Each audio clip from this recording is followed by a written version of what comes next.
되게 바보가 수도 있는데 모든 면에서 해결을 다 할 수 있을 거라고 생각을 하고 지금까지 왔긴 했죠. 근데 이제 이게 그러면 그럴수록 더 일이 커졌던 것 같고 그게 저만의 착각이었던 것 같고 그 착각이 지금의 화를 더 부른 것 같아서 근데 이게 저한테도 살면서 인생에서 가장 큰 교훈인 것 같아요. 모든 분들이 그렇듯이 가족들을 사랑하고 또 행복했으면 하는 바람으로 평생을 부양했습니다. 하지만 청춘 바쳐 열심히 일했던 많은 것을 빼앗겼고 바로잡으려고 노력했지만 그렇게 되지 않아서 이 자리에 섰습니다.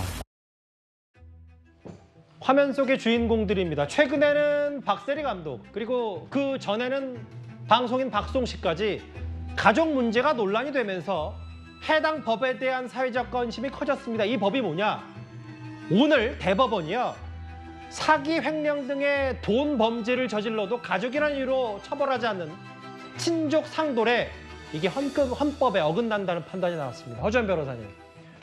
사실 그동안은 가족 간 재산 범죄 처벌 안 한다는 건데 이게 사회적 영향이 만만치가 않을 것 같아요, 앞으로. 그렇습니다. 이게 이 1953년에 도입된 뒤로 한 번도 바뀌지 않았던 조항인데요. 이때 입법 취지 자체는 가족 간의 어떤 금전적인 문제에 대해서 형벌이 너무 과도하게 개입을 하게 된다고 하면 국가 형벌권이 지나치게 넓어지기 때문에 쉽게 말하면 가족 간 재산 범죄는 피해 회복도 그렇고 가족 간의 관계 문제도 있고 하니까 이 실체적으로는 유죄가 된다 하더라도 이게 형사처벌까지는 이어지지 않도록 형을 면제해준다는 내용의 다들 아시는 친족 상돌의 조항이었어요.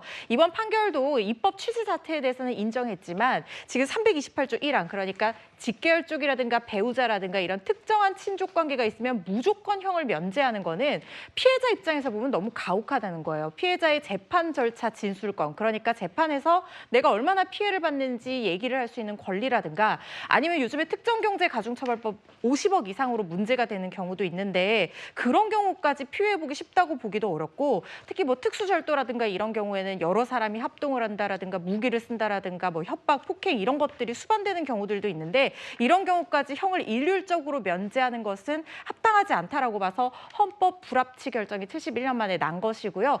지금 2025년 12월 31일까지 개선 입법을 주문해 놓은 상태고 이 조항은 즉시 적용이 중지됐습니다. 지금 이제 아까 제가 대법원 판단이라고 말씀드렸는데 아니고 헌법재판소 판단이고요. 그 남현 기자님 이거였죠. 그러니까 박송씨 같은 경우는 친형의 60억 원대 뭐 횡령 그리고 가장 최근에 골프의 전설 박세리 감독, 박세리 이사장은 아버지의 사문서 위조 뭐 이런 것 때문에 상당히 소가리가 많았었잖아요.